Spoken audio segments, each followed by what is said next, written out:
देखिए, पूरा मामला ये था कि हम ग्राम पंचायत बाबूपुर से हैं और कल तक के सरपंच पद के लिए और पंचायत लेवल के जो भी इलेक्शन हो रहे हैं सभी के लिए नॉमिनेशन की लास्ट डेट थी।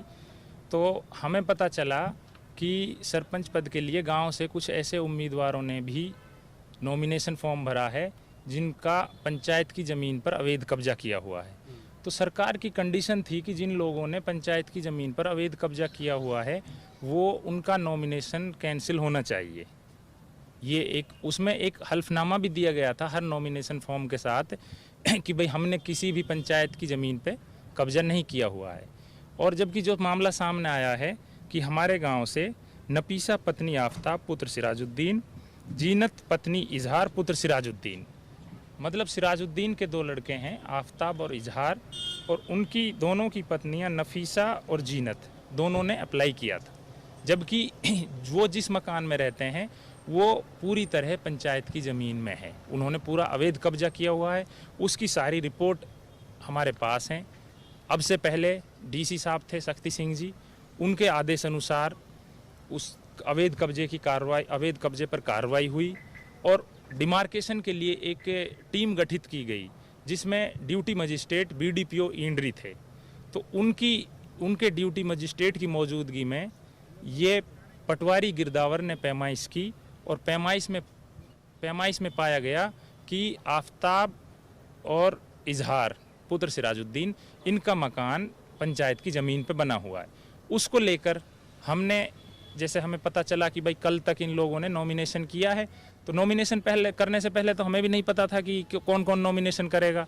लेकिन अब पता चला कि इन लोगों ने नॉमिनेशन किया है कि जो लोग पंचायत की ज़मीन पर अवैध कब्जा कर रखे हैं। तो उस बात को लेकर हम प्रशासन के सामने गए। सबसे पहले हम अपने आरओ से मिले जो ग्राम पंचायत बाबूपुर के जिनको सरकार ने आरओ नियुक्त किया गया है, उनसे मिले। उन्होंने कोई संतोषजनक जवाब नहीं दिया। उसके बाद हम अधिकारियों से मिले, उसके बाद हम डीसी साहब से मिले।